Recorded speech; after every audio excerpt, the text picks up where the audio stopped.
Joseph Patterson, the jury have found you guilty of murder in the first degree.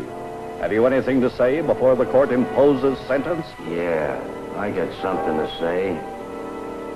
I just want to tell my friend Mr. Stoll that he's got something coming to him, and he's gonna get it. The court will remind the prisoner the district attorney has but fulfilled the obligations of his office. It is therefore the sentence of this court that the defendant shall be put to death during the week beginning June 2nd, 1938, in the manner and place prescribed by law. You are remanded to the custody of the sheriff. Edward Hennessy, Associated Press. This letter will admit you to the execution as required by law of Joseph Patterson, the state's prison the night of June 4th. Check? Okay. Okay, Hennessy, move on in.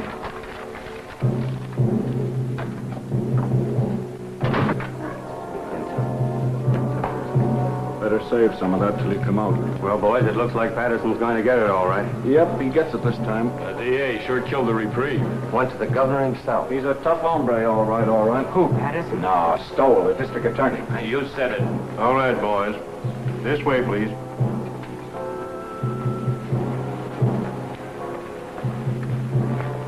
Is it true that they smoke when Don't they... think about it, Sonny.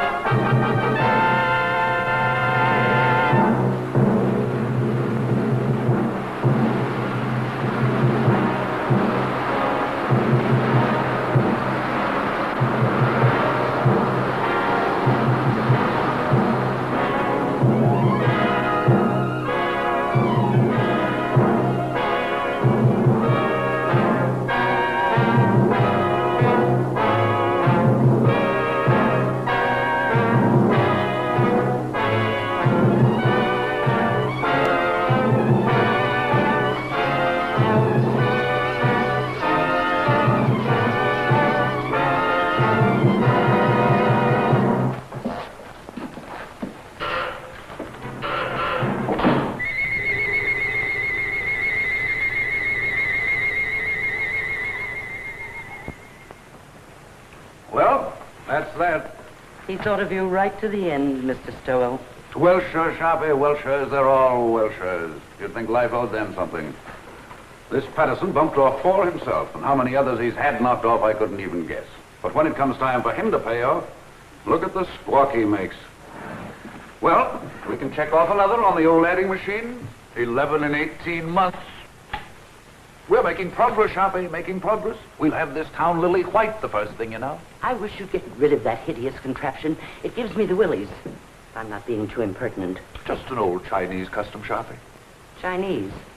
You sound more like an Indian, if you ask me. An Indian counting scalps. It's my job to count scalps. It's still a life for a life, so far as I'm concerned, and will be till they rewrite those law books over there. For you, Miss Sharp. Oh, thank you, Sonny. You're welcome, Sharpie. The governor returned the record of the Patterson confession. I'd like to have seen his face when he listened to it. Patterson didn't have a chance. Through with it? I'll take it home and put it with the collection. I should think you'd have enough of them now. Don't be unkind to me this lovely morning, Sharpie. What about the mail? Oh, nothing much. Another clipping from the Tatler's column. Another one? Not a boost this time. Or maybe it is. I never can tell about those things. Read it to me. Not at all, you gossips. Not at all. The wife's boyfriend has the DA's okay. Are you suspicious, Sharpie? No. Oh, Phil's a nice youngster. And you wouldn't have me keep a lady chained up in a vault at home? Or would you? No, except that I've heard that husbands should go home once in a while. And I've also heard there's more to life than crime. You certainly keep your ear to the ground. And I've also heard that tonight, if I'm not being too impertinent... Yes? Kirk and Murphy are here. Send him in. It's Kirk and Murphy. They've been working on that telephone thread. Yesterday's... We traced that call, Chief. Hello, Sharpie. Came from a drugstore over on Christopher Street, but there are no guesses. A lot of Patterson's boys hang out in the joint, but you can't pin it on any of them. It's a pay station. Everybody on the street uses it. Yeah, going all the time. Better forget it, Kirk. Probably cold now anyway. I don't know. Patterson's boys are pretty much head up. I wouldn't worry. I figure they wanted to give me the business yesterday before I got to the governor. But it's too late now. They all want to get you, Murphy, when you first send them up. but prison cools them off. There'd be no prosecutors if it didn't. Burning doesn't cool off the relatives any, Mr. Stoll. I'd keep an eye out if I were you. Patterson's got no relatives. Only a kid cousin, and he's in Mexico. Thanks, boys. Thanks. Right, we'll forget it. Keep moving, Sharpie. Oh, Chief, you sitting in on that quiz tonight? You bet. I wouldn't miss that. Okay. Are you serious?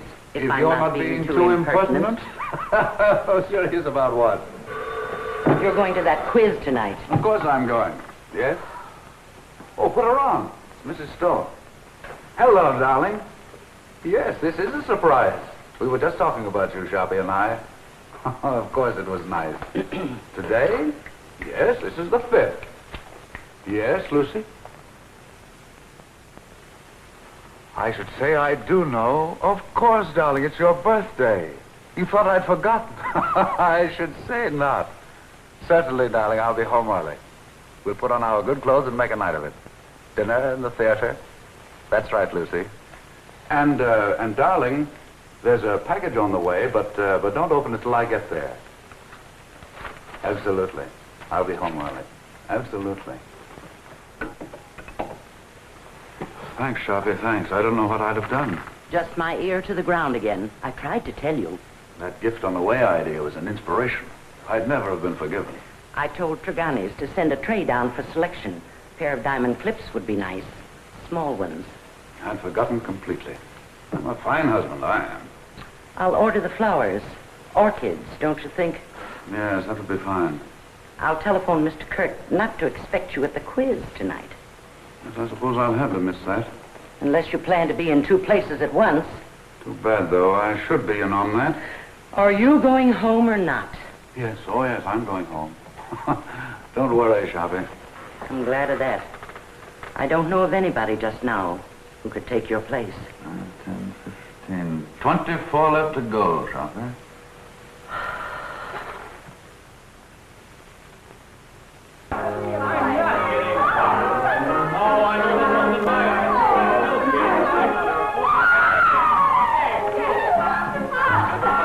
You want a drink, Bill? Oh. Yes, I need one. Me too.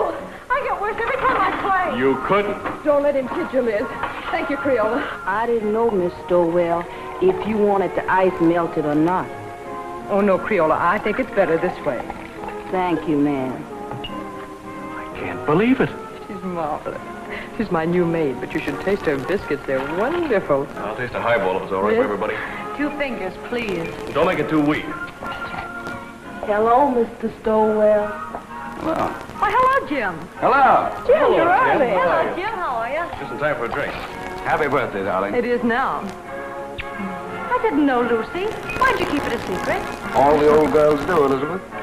Hiya, Phil.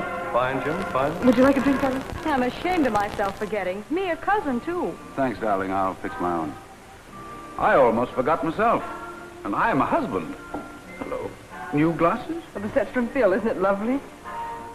Birthday present? Oh, they're just replacements for the ones I break. So you remembered. Well, that was nice of you, Phil.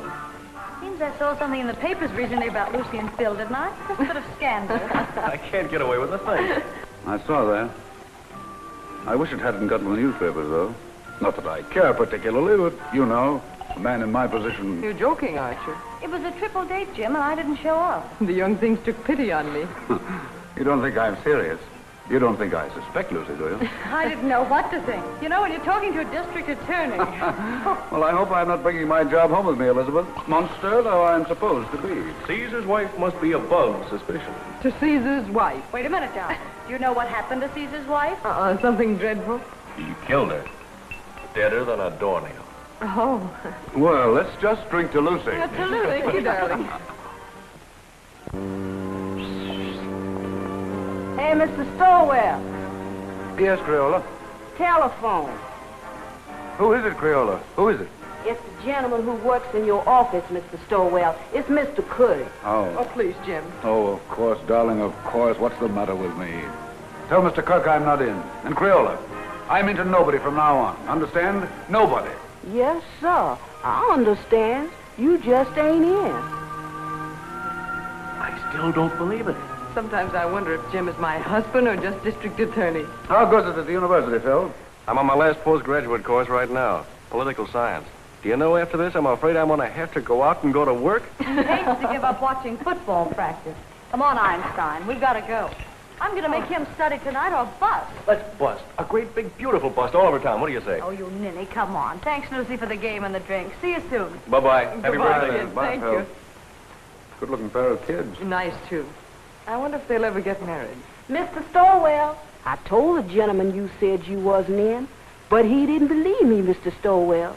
He says to tell you it was important, and to tell you that the cousin from Mexico was in town. But he didn't say what cousin, Mr. Stowell. That's all right, Crayola. Thank you. You're welcome. What does that mean, Jim? The cousin from Mexico? Nothing at all. Kirk shouldn't bother me here with details. Well, we'd better go along then. We'll have to hurry if we're going to dress. There's no place to hurry to when I'm with you. Oh, darling.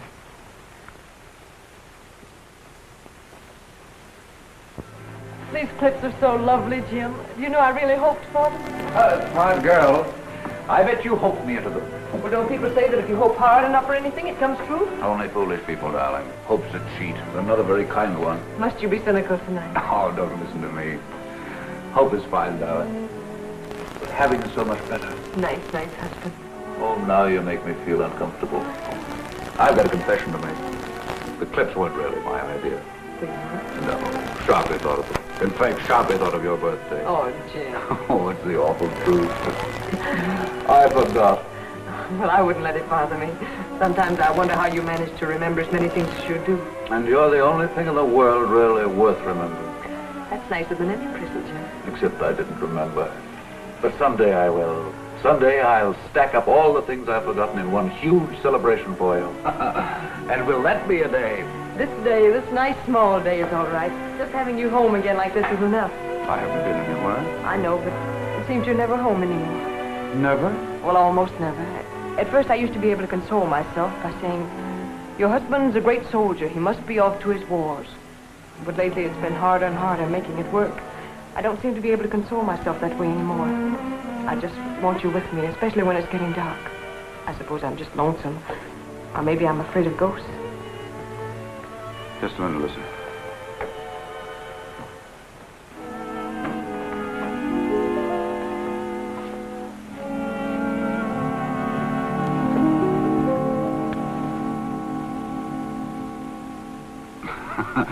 Just in case of ghosts. Jim, must you carry a gun even on our night out? It's nothing, darling. What the well-dressed man must wear. That doesn't sound like you, Jim. I know you're just trying to put my mind at ease, but you didn't used to joke about things like this. It's nothing, Lucy, I promise you. But it isn't nothing. When you scolded Liz this afternoon when she was joking about Phil and me, you said you didn't want to bring your job home with you. Now you are bringing it home with you. You really mean it, Lucy? Well, look, Jim, we can't even go out on a birthday celebration without your being armed. I'm sorry, Lucy. But it isn't as serious as you think. The gun has made everything sort of melodramatic.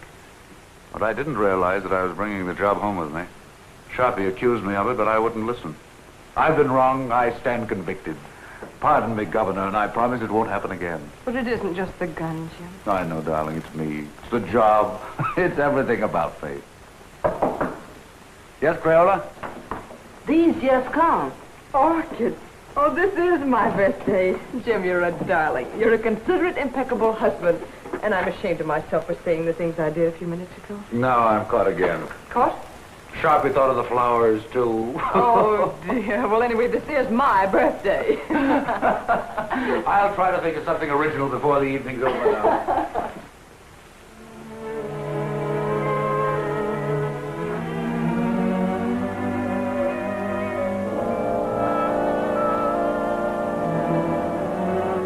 Nice evening, ma'am. Perfect, Jenks, perfect. Been some time, Jenks, since we've made an evening of it. But Mrs. Stowell with us it is, sir. Why, Jenks, you mean? Oh, no, ma'am, I didn't mean it.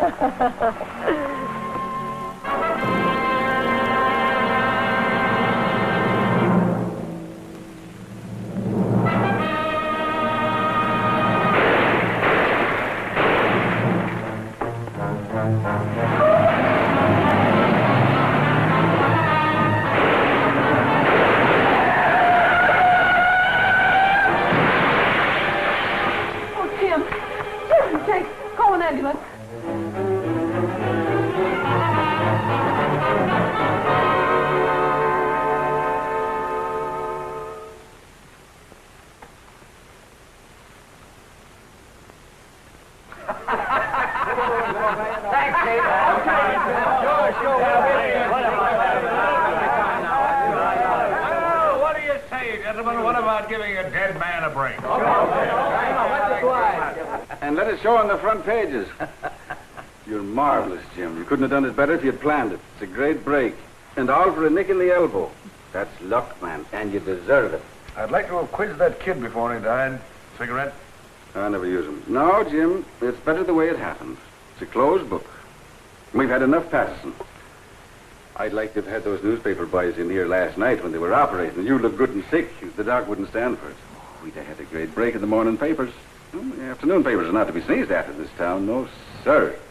If this were election year, we could snap you right into City Hall. Easy, just like that. Thanks, Dan. Thanks, nothing. I'm doing you no favors I'm not doing myself. Well, you got this town by the ear. Sir, by its long, hairy ear. You're a hero, that's what you are. Well, goodbye, Jim. I'll be in later with the papers. All right. See you later.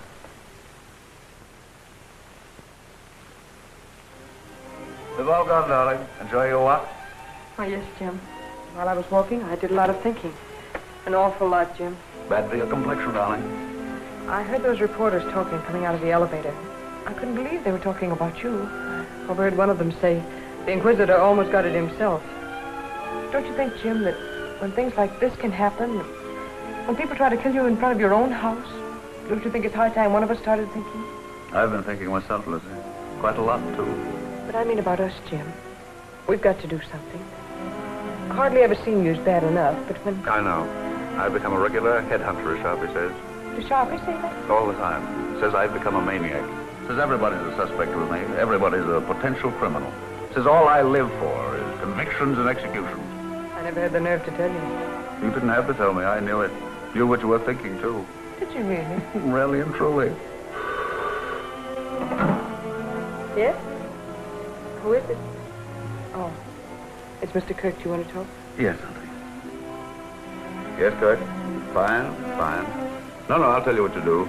You handle the office yourself. That's right. No, it isn't that. I'm fine. Perfect. No, Mrs. Stoll and I are going away on a trip. 3 or 4 weeks. We haven't worked it out yet.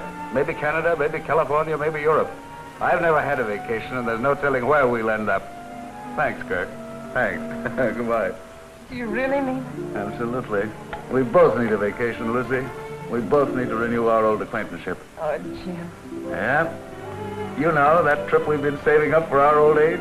Or the one we were going to take for a honeymoon and didn't? Or any of those trips we should have taken and never did. All right, darling? I can't believe it, Jim. I really can't. Will you start believing right now?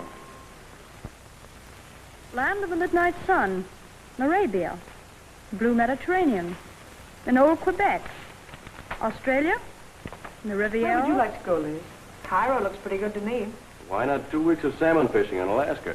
I think I'd like to go to Switzerland. Very aloof, Switzerland. It's so clean and quiet. Egypt, where I want to go. It's dark and mysterious. Oh, no. Egypt's got no sense of humor. I don't want anything dark. I want sunshine and snow and everything white and blue and glistening. Listen to me, will you? I'll be happy if we ever get anywhere. I still have to pinch myself to make sure I'm awake, and I'm very careful not to pinch too hard. I really can't believe it. I really can't believe it. A bracelet to match the lady's birthday clips. Your clips, Sharpie. How they've been gnawing at my conscience. I had to think of something myself, or I wouldn't have enjoyed a moment of the trip. So you're really going? I have to, Sharpie. I have to. I haven't been myself lately. I've been somebody else. You're not telling me anything. I've got so lately, I'm suspicious of everybody. Why, I'm suspicious of you, Sharpie. I'm even suspicious of myself. I third degree myself. I put myself on the stand. I find myself turning around quickly to see if I'm the man I think I am.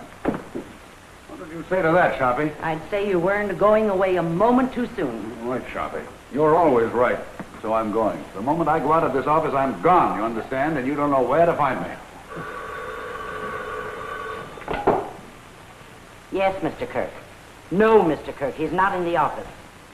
I see. A murder. But I'm not... I imagine it must be sensational. Of course. I know. Yes, Mr. Kirk, if you should come in, I'll have him call you immediately. Goodbye. And don't call me Sharpie. The sins you have on your soul, Sharpie.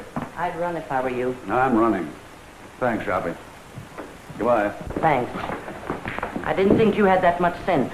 If If I'm you're not being too impertinent.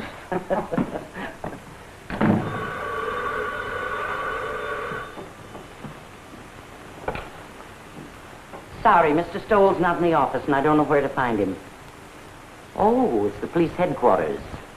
I'm sure it must be very important, but I have no idea where to find him. So sorry. So very sorry. Goodbye.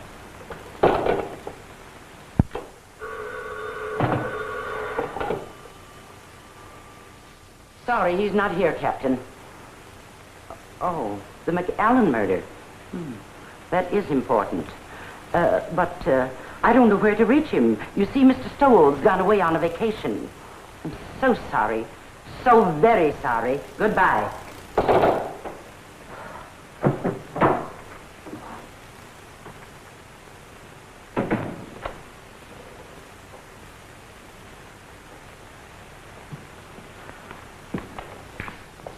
Hello, Sharpie. Where's the chief? I haven't the faintest idea. Well, I've got to get a hold of him. Dr. Shaw McAllen just shot his wife. Oh, indeed. Scoop Kirk. Well, it's the biggest thing that's broken around here in years. You know him, Sharpie. The Pittsburgh McAllens. Millionaires. He teaches up at the university. I'm sorry, Mr. Kirk, but Mr. Stowell is away on a vacation. Well, he can't have gone very far. He was here half hour ago. I know, but he was moving mighty fast. Yes, Lieutenant, what can I do for you? I wondered if you had located Mr. Stowell yet. He's gone. Sharpie says he's gone on a vacation. Oh, that's too bad. They're bringing McAllen over here. I figured Jim would want to question him. He won't open his mouth. Well, I'll question him. What did you pick up, Fred? Oh, the same old story. He was crazy about her and found her with another man. You know, I remember something about her. Didn't his family kick him out when he married her? Without a cent.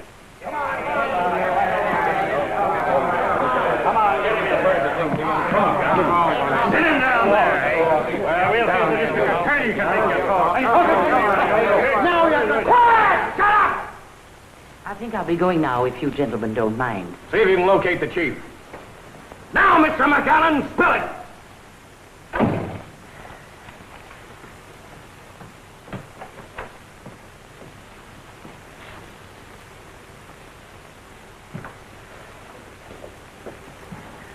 Lock up when they're all through, Pinky. And put the cat out. Okay, Sharpie.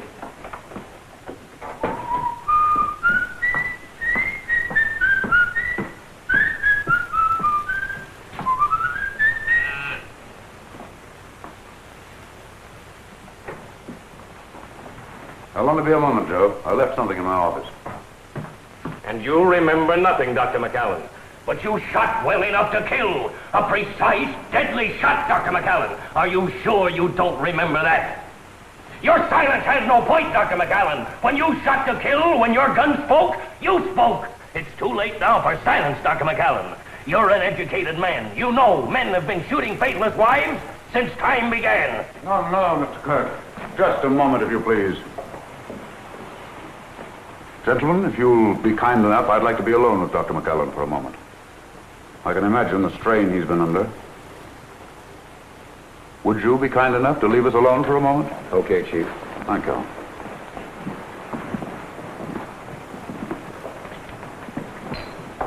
I'm sorry, Dr. McAllen. We've been so inconsiderate.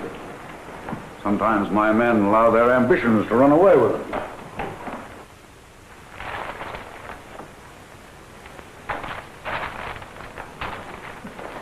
You better sit down, honey, and rest your feet. I caught myself doing that once unaware, and I was wore out for a whole week.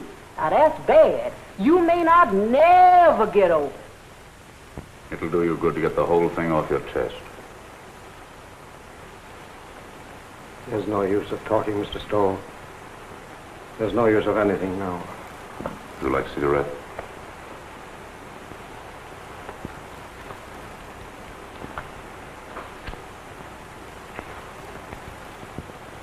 Drink? I have some very good brandy. I don't want you to talk if you don't feel like it. I just want you to know we're not monsters here. We're just human beings like yourself. They can do what they want with me. It doesn't matter anymore. Nobody's going to do anything to you, Dr. McAllen. I'm not trying to hide anything. I shot my wife. I killed her. Are you sure you wouldn't like a drink? I suppose it all happened suddenly.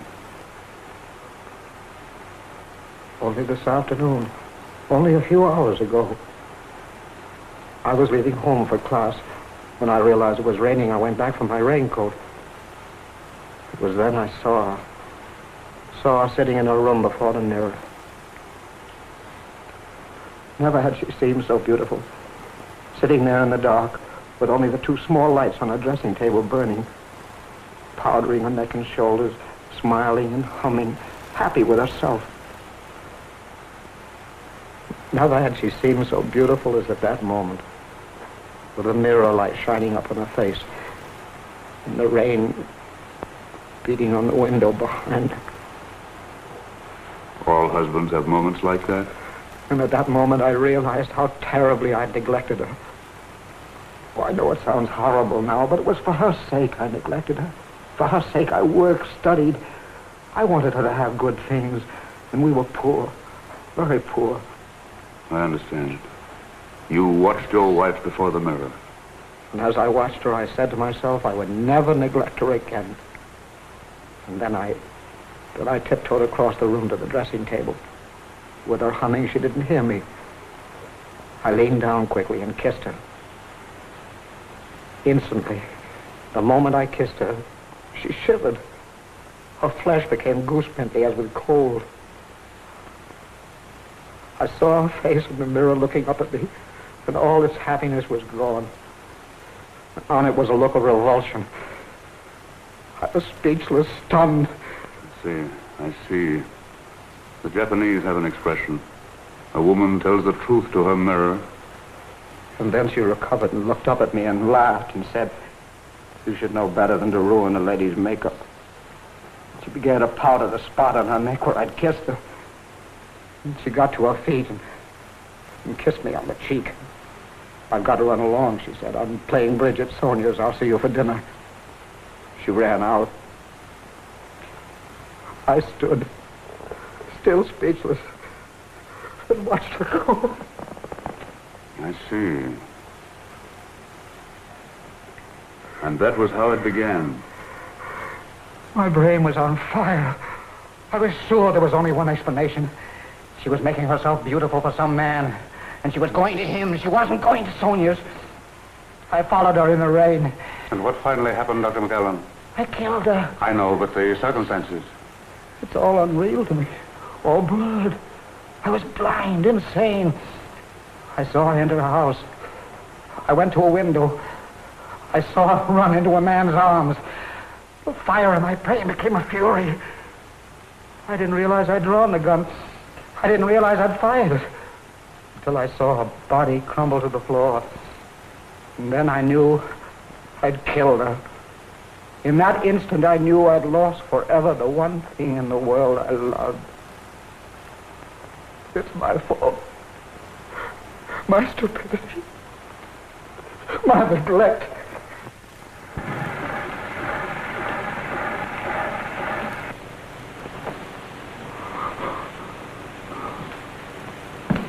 Kirk, better get him out of here. Well, looks as if you'll have to give him a lift. Come on, let's get going. Better have the doctor give him a shot or something. A sleep will do him good. Did you get it recorded? Yes, sir. Every word of it. It's right there. We've got a written transcription, too. It'll send him to the chair. Did you ever hear such a fairy tale in your life? The kiss before the mirror. I don't know, Chief. You know, that's the way things like that sometimes start. Oh, you should be smarter, Kirk. His emotional upset fooled you. Well, that was genuine enough. But the kiss before the mirror story, that's something else again. Wait till a jury hears it, with the proper commentary by the prosecution, I mean. You want to transfer to Cylinder? No. I like it flat. I can play the whole thing through then. I think I'll take it home and lock it up. Keep this quiet. The McAllen family will probably leap to the rescue with their millions now the wife is out of the way. And by tomorrow, they'll have all the legal brains in the country lined up against us. They'll repudiate the confession. They'll repudiate it, all right. But if we don't mention it, they won't worry about it. That is, until we spring it. And I have an idea something can be made of it at the right time. It's going to be a battle. I won't say a word. Oh, you wanted this? Oh, that's something else. I forgot this earlier.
My message, darling? Yes, I got it, Jim. I'm sorry, terribly sorry, but I couldn't pass it up, Lucy. Yes, I imagine it'll be a sensational case. Another conviction. Oh, it isn't that. I'd be shirking my job if I went away now, believe me.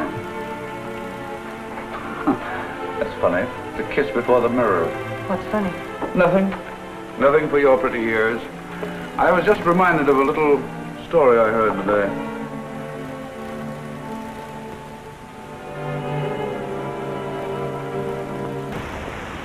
Morrow to defend McAllen. Famous criminal lawyer engages family rallies to professor's aid. So they've hired Dave Morrow. From McAllen, millions begin to talk. Believe me, they'll have to talk pretty loud. Boys down the street, there's no one who's saying he'll buy his way out. Now, I'd like to see someone try it. This is one case I'm going through with to the limit. I can understand some bohunk full of booze on a Saturday night cracking another mug's skull over a crap game.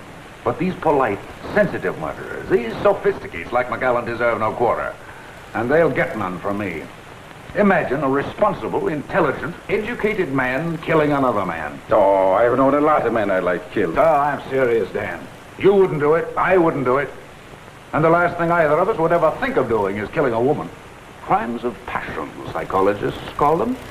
Crimes of decadence, I call them. Luxuries, indulgences. Yes? Kirk is here. Send him in. Well, Jim, I've got to run. One thing is certain anyhow. This time you've got the people back of you. Up to now, you've been picking on the rank and file, those mugs and bohunks you mentioned, the masses. Now, you've bagged a highbrow, a millionaire, and it'll do you a lot of good, Jim. An awful lot of good. Hello, Eddie. Well, how do you do, sir? Come on in, I'm on the way out. Goodbye, Jim, and good luck. See you later. Goodbye. Well, he had a permit for the gun, all right. Seems he used to walk back and forth to his classes, and there've been a lot of holdups along through there after dark, and he got the gun for protection. But I don't know what a guy like that would do with a gun if someone held him up. He could use a gun, all right. That's the late Mrs. McAllen. Any news of the other man? Vanished completely, not a sign or a trace of him. He was just a lodger there. Suppose McAllen knew this man. Suppose the whole thing was framed. I don't believe McAllen could frame anything. I've had a rule all my life, Kirk. Never take any human being for granted. Just think what getting rid of his wife would mean. His family's forgiveness. Return to the security of millions. A chance to follow his studies and comfort. What is he professor of, anyway? Political science. Oh, yes, I remember. See what an opportunity this man would offer? It's true, he neglected her, he said so himself. And why didn't he kill the man? That's what a man usually does, kills both of them. But not a professor of political science. I was just telling Dan Ellison. McAllen's one of those sensitive murderers. Consider that fancy tale of his. The kiss before the mirror. It's raining out. He comes back for his raincoat, sees his wife, kisses her. She laughs at him. Suddenly he sees red. My brain was on fire. I was sure there was only one explanation. She was making herself beautiful for some man, and she was going to him. She wasn't going to Swingers. I followed her in the rain. And what finally happened, Dr. McAllen? I killed her. I know, but the circumstances. It's all unreal to me. All blood. I was blind, insane. I saw her enter a house. I went to a window. I saw her run into a man's arms. The fire in my brain became a fury. I didn't realize I'd drawn the gun. I didn't realize I'd fired it. Until I saw her body crumble to the floor. And then I knew I'd killed her. In that instant, I knew I'd lost forever the one thing in the world I loved. It's my fault. My stupidity.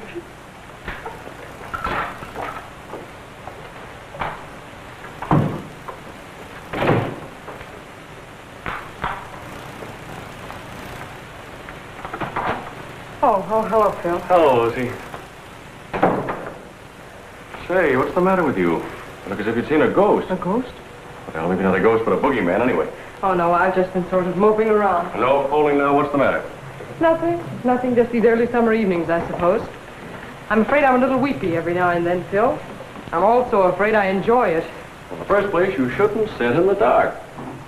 And don't give me that sad business about these early summer evenings. Your trip's been called off. That's it, isn't it? That's it. Sit down, Phil.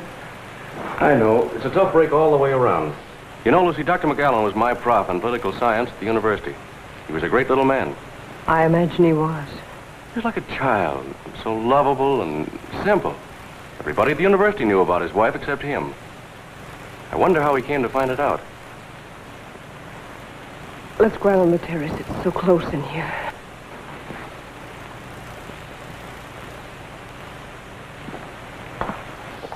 This fresh air is better. You sure you feel all right? Oh, yes, I'm all right. It was Dr. McAllen I came over to talk about, but perhaps I better let it go. You seem to have enough bother. Oh, go ahead, Phil. I'm fine now. Well, Lucy, it's just that I'd like to see the poor gent get some sort of a break. I guess there's no doubt he shot her, but, well, I thought if Jim knew what a terrible woman she was and what a sweet little man he is, it might help. He might be lenient anyway. And I thought if you could... If I could speak to Jim? Yes, Lucy, if you could. Because I could never do it. It'd be a waste of time, Phil. Well, I thought, knowing Dr. McAllen... I know, but there's nothing you can do nor we can do. When Jim gets on a case like this, he's different. He's a stranger. This job becomes a mania with him. I don't know him. I don't understand him. I'm even afraid of him. I'm really sorry I mentioned this. Oh, I guess it isn't as bad as it sounds, Phil. Jim's always thoughtful and gracious with me. It's just that other side of it. I understand perfectly. That's a tough racket he's in. I'm sorry I bothered you. I wish I could be of help. Well, I wish I could be of some help to you, Lucy. And when Jim is off on one of those cases, you know, I mean, whenever you need some laughs, why, give me a ring, will you? Oh, thanks, Phil. If ever I feel like I need some laughs, I'll do that. How's Liz? Oh, fine, but she's ambitious as the devil. She wants me to get a job right now. How disgusting. It's terrible. She wants me to give up my boyhood. Well, I've got to go. Good night, Phil. Good night, Lucy.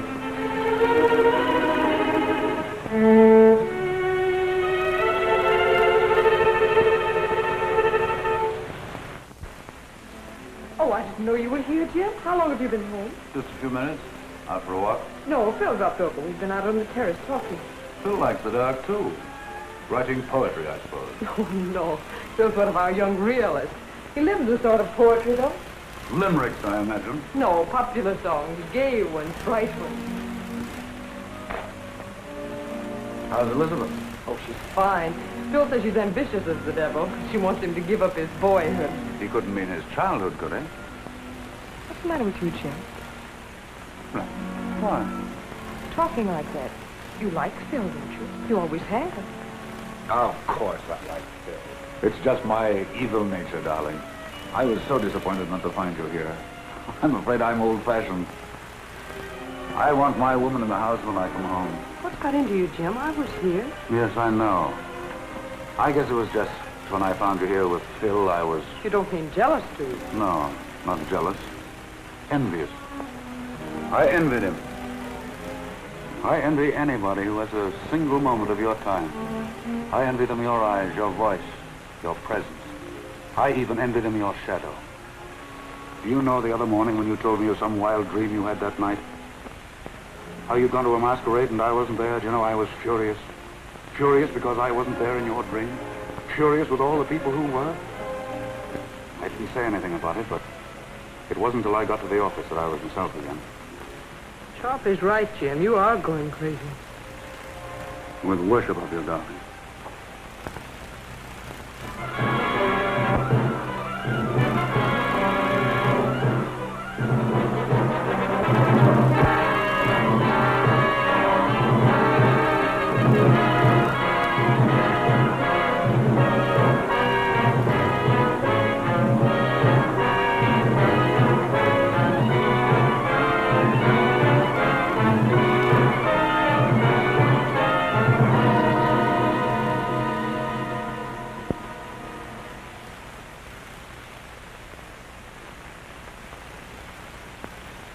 I'll bet they had some idea like that. More coffee? Like what? No, darling. Right. Using the family millions on me. I'm sure they know you better than that. Well, they're spending plenty as it is. You want another waffle, Mr. Stowell? No, thanks. You, Miss Stowell? If I ate another waffle Creole, I'd turn into one. You eat them. Oh, I can't. I just died. A waffle or two won't make any difference. Oh, I ain't dying for my figure. I was dying for my mind. The doctor said if I didn't eat no more starch, it would take the fat off my head and I'd improve my mind. That's the telephone, sir. Yes, I'll take it. Well, she certainly can cook. That's more than most of them can do. Hello. Yes, sir. Oh, I'm fine. Oh, that ain't no trouble at all. She's right here. It's Mr. Phil for you, ma'am. He called for you last night, but you wasn't in. Yes, Phil? Oh, what, you idiot. You didn't bother me at all. Yes? Oh, yes. Well, drop over later. I'll see you then. Bye-bye. Oh, excuse me, ma'am. Liz and Phil had another quarrel. I've seen it coming for quite some time. Lucy, I wonder if you'd do something for me. Oh, it's nothing, but it might be exaggerated into something. Phil is chairman of the university committee to help McAllen, isn't he? Yes, that's one of the things he and Liz quarreled about. She said it took up too much of his time. Well, you can see, with rumors about like this, bribery and so on, it might be just as well to keep away from Phil until after the trial. You understand, don't you? Seems a little silly somehow. Appearances can be awfully important.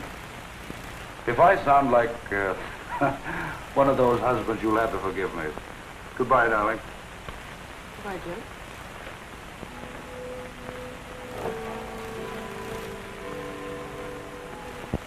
No, Dave, the job was premeditated, and I'm pretty sure I can prove it in court. Aren't you going just a little bit out of your way, Jim? I'm not just talking as his attorney when I say that he was not in his right mind. I know, you're just talking as an old friend. Now, I've defended many a criminal, and if McAllen's one, I'm giving up the profession. Believe me, if ever a man was insane, he was. So, it's insanity again, Dave. I suppose you've got your battery of psychologists and experts all lined up. And when they get through, you'll have McAllen fixed up so mad, you'll be asking us to believe that it was his wife who shot him. Cigarette? No. But I tell you, the man was really crazy. It's the only possible explanation. If you keep on, none of us will be responsible for anything. We'll do what we like. We'll steal, kill, anything. And if the police catch up with us, we'll just go out and hire someone as smart as you to prove us crazy. That is, if we have the money. Now, look here, Jim. I'll give up my fee in this case if you'll play ball. Change the indictment to manslaughter with a recommendation for clemency, and we'll close the case. No, Dave, can't do it. Not and run this job as I see it.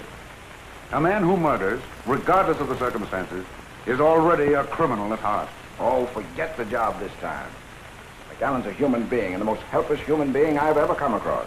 You ought to go over there and take a look at it. I get it now, Dave. You're just giving me the human interest business. No, Jim. This is no trick. I tell you, McAllen is just a man like the rest of us. A man who is madly in love with his wife and blind with jealousy. Why, what happened to him might have happened to any of us. Might have happened to me or to you. Stop your kidding, Dave. See you in court.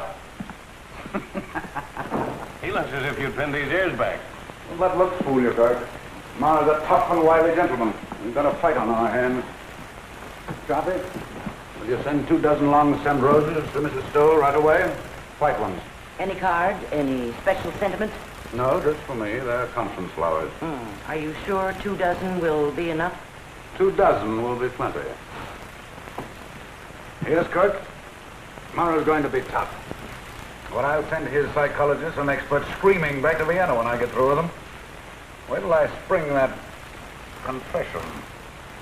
A kiss before the mirror.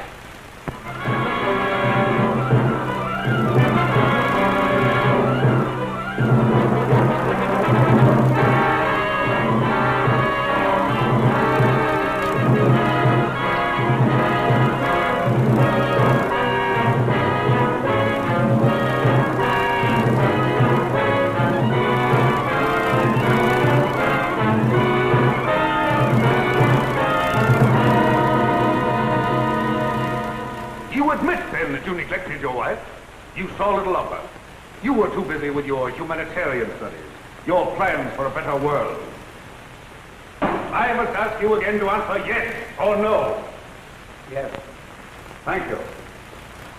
Did your plans for a better world include, by any chance, better consideration for your wife? I object, Your Honor. The question is irrelevant and inappropriate. Objection sustained. The district attorney will please control his sarcasm.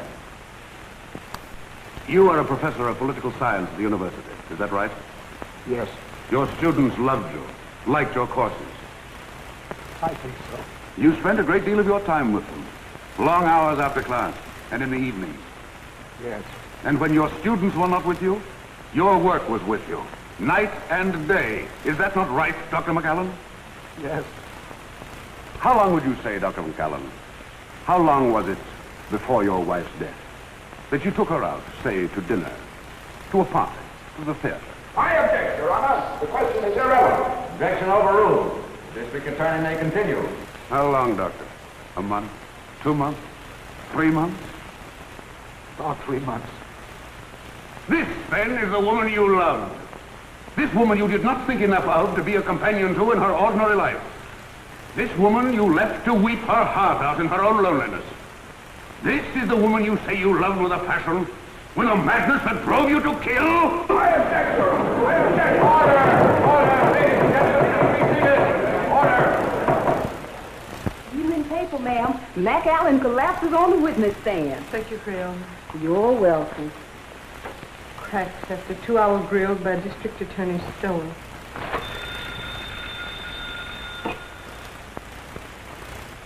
Hello.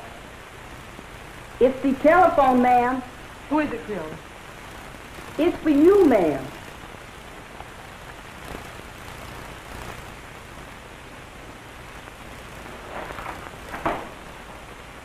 Yes?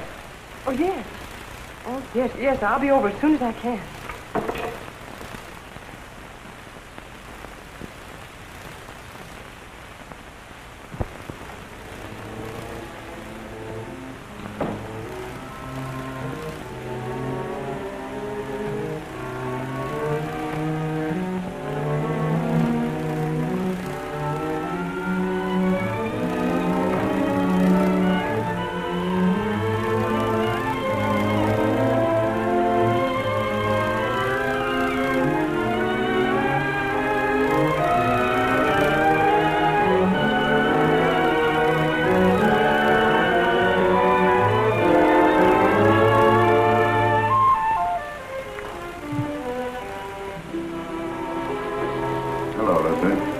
I didn't expect you home so early. I've had one of those days. Yes, I know. I read it in the paper. Sort of a Roman holiday, wasn't it? You shouldn't read the papers, Lucy. They're not for your pretty eyes.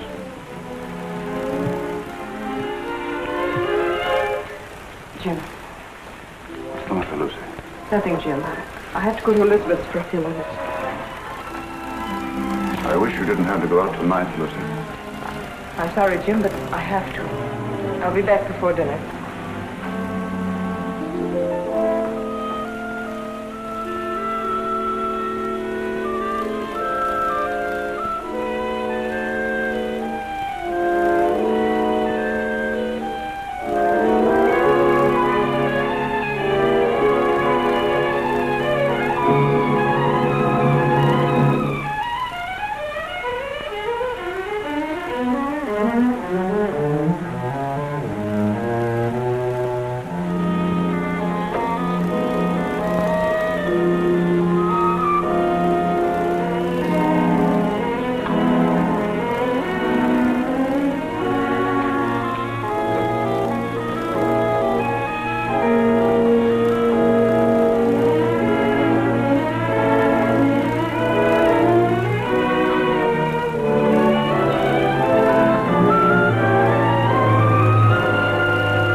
Shining up in her face.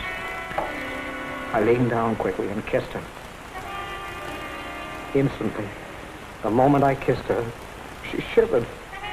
Her flesh became goose-pimply as with cold. I saw her face in the mirror looking up at me, and all its happiness was gone. On it was a look of revulsion. Better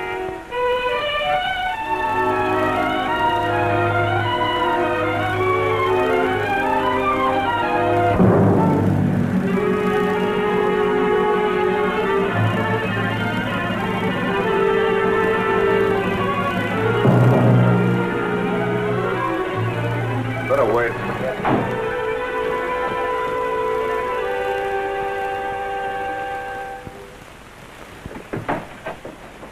Why, Jim. Hello, Elizabeth. Is Lucy here? No, Jim. Why? Something the matter? No, I just wanted to speak to her. I'm sorry to have bothered you, Liz. It's nothing. Well, come on in, Jim. I expect her. I'm waiting for her now. No, thank you, Elizabeth. I've got to go along. I just wanted to say something to her. See you later.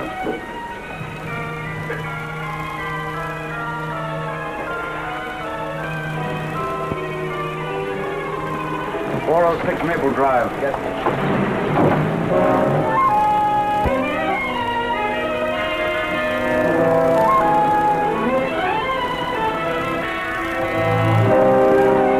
You want me to wait here for you, mister?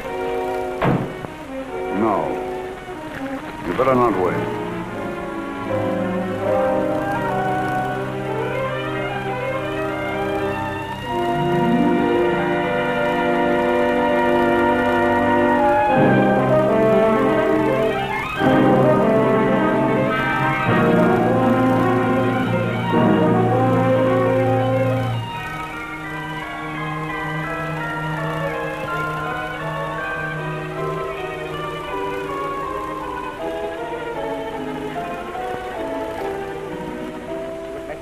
Beautiful for some man. She was going to him. She wasn't going to Sonia's. I followed her in the rain. It's all unreal to me. All blood. I was blind, insane. I saw her enter the house. I went to a window. I saw her run into a man's arms. Fire in my brain became a fury. I didn't realize I'd drawn the gun.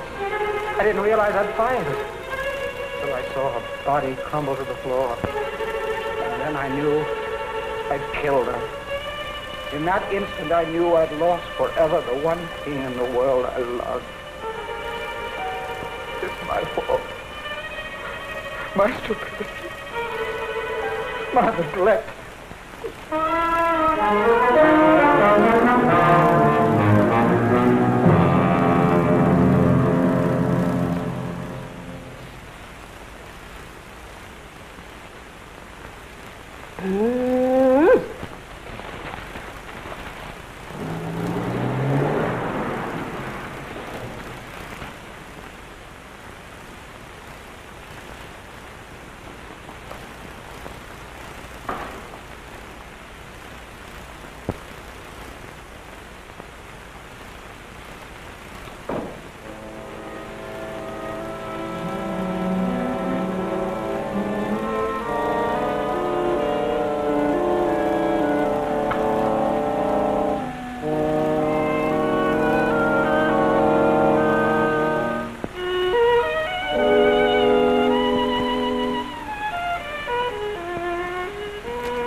Stupid record.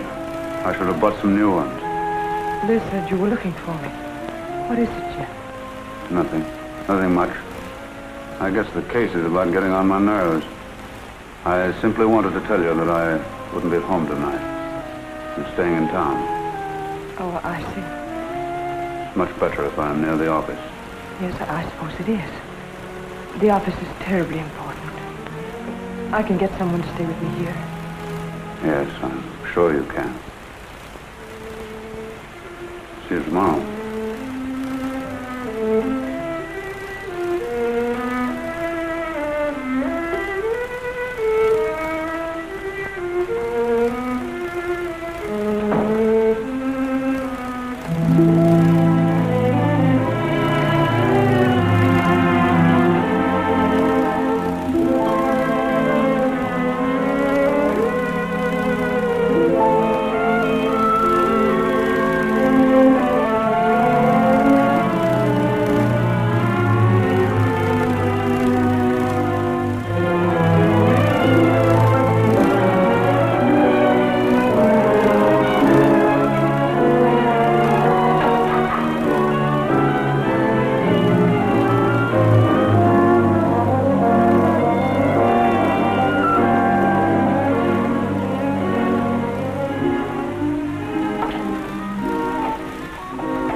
Hello? Hello, is that you, Phil?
I would like the permission of the court to request a change of the present indictment. In the form in which it was returned? In its form and in its intention. This request is quite unusual. But I beg Your Honor to believe it has nonetheless been most carefully considered. The jury will please retire.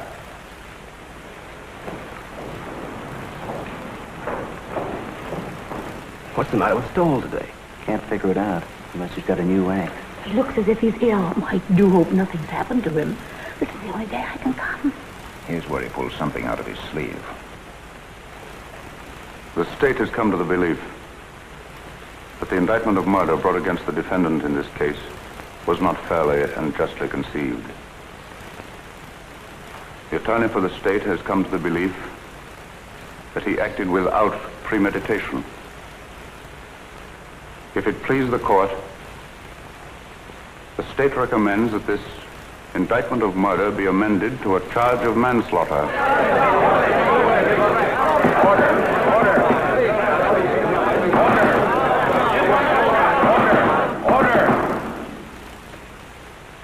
This is a serious recommendation. May the court ask what consideration led the attorney for the state so to change his conviction? An unusual consideration. Since the adjournment of court yesterday, he has had experience with a case that, to a great extent, parallels this. In fact, is extraordinarily similar to it. And his findings in that case have urged him to reconsider this. He realizes, especially in view of rumors that have been afoot, the grave charges he leaves himself open to in making this recommendation, but he implores the court to believe that there are unimaginable moments when a man, a poor, weak man, jealous, blind, frantic, may kill the one he loves more than anyone, more than anything on earth. may kill her by some strange, tragic perversity, and in killing her condemn himself to a life of sorrow and regret. And that, not death, is his punishment. And believe him, Your Honor, it can be a terrible one.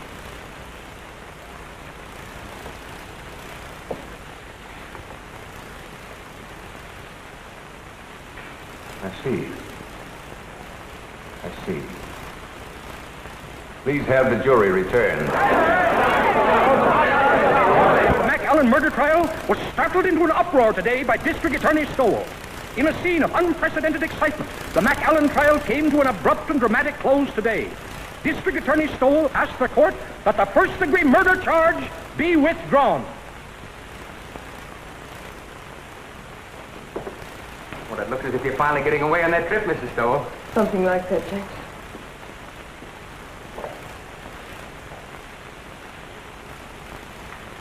Miss Stowell! Miss Stowell, you should hear Miss Stowell. That's it, Creola. Mr. Stowell just let that McAllen man go. He let him go? Yeah, something like that. You just come on in and listen, Miss Stowell. So the alleged white players surprised the spectators and the court by asking that the first-degree murder charge be dismissed. The jury, following Judge Forbes' instructions, immediately returned a verdict of manslaughter with a recommendation for clemency. The penalty calls for from 10 to 20 years. District Attorney Stoll has blankly refused all further discussion of the case. We will now continue with our regular program. I thought sure they was going to electrify him. Thank you, Creola. I learned a lot just sitting here on my day off, improving my mind.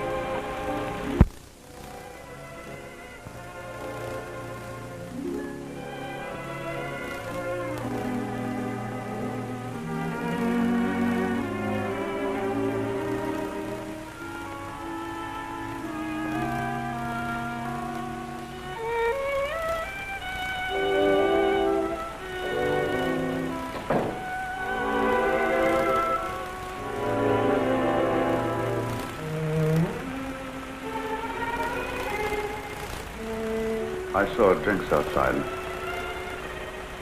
I know it's too late for regrets, Lucy. I've been mad. Mad. There's no other word for it. No other explanation of my selfishness and stupidity. You've always been generous, Lucy. And before you go, I'm going to ask you one last great kindness. Won't you let me start all over again? Not here in this house. Not as your husband. Not even as an old friend, but just as if we'd only met. Strangers, meeting for the first time. Like that first snowy day in New Haven. And let me try to win you back. I don't know, Jim. When you walked out last night, it seemed that your job, the prosecutor, had won. Believe me, Lucy, I didn't know. I didn't realize what had happened between us until yesterday when I saw you sitting before the mirror. When you kissed me? Yes, when I came home. I hated you then. I just read your cross-examination of McAllen and how he collapsed on the witness stand. And you seemed to me more of an executioner than an attorney. I know. I understand, Lucy. And afterwards, when you left the room, I realized the truth for the first time. Hello, folks. I want you all to meet the young lady's husbands. We were married before breakfast. Oh, Liz, I'm so happy. I don't know what I'm crying for. Come here, Bride. Kiss Mr. Stoll. After all, it was his wife that did it. That's right, Jim. He was really going to run out. Don't I know? When I was over there last night, he had his bags all packed. My bag, you mean? All the happiness in the world, Elizabeth. Thanks, Jim. I don't have to wish you happiness, Phil. You have it. Thank you, Jim. I hate to admit it in front of two women, but I think you're right. Thank you, sir. Oh, Jim, isn't there a bottle of wine on ice? Not now, Jim. Save it until we get back. Come on, Victim. We've got to run. On to Niagara Falls. To Niagara Falls? Phil insists. He wants to be different. We're going to drive up in the flivver, and I tie the tin can and ribbons out all by myself. And he's made one of those just married signs, too. Didn't I read somewhere about the bridge over the falls being done? Well, we can still send postcards. That was a marvelous thing you did today. You're a great man, Jim. Hardly. I just came to my senses, that's all, Phil.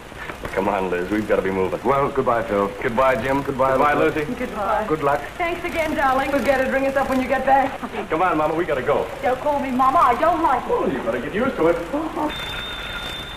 Hello. It's the telephone, Mr. Stowell. Who is it, Creola? It's that Mr. Allison from the office, and he said it was most urgent. No, Dan. Well, I've had enough of the job. Enough for a while, anyway. That's right. No, I won't do it.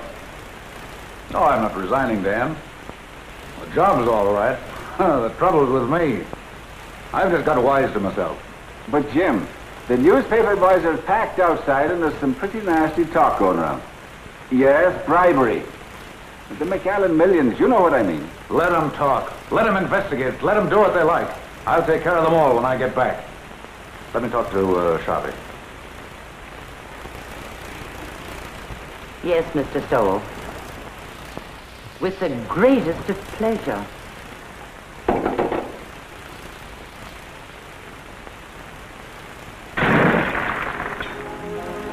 That's my little good deed for the day. Never mind that, Jane. And please bring the other bags back. I won't be going for a few days. Yes, ma'am. At first, I couldn't believe my ears. Someday, darling, I'll tell you a story and you won't believe your ears. About us? About me. About my great reformation. It happened last night. Tell me. I'll tell you on the boat for Europe, darling.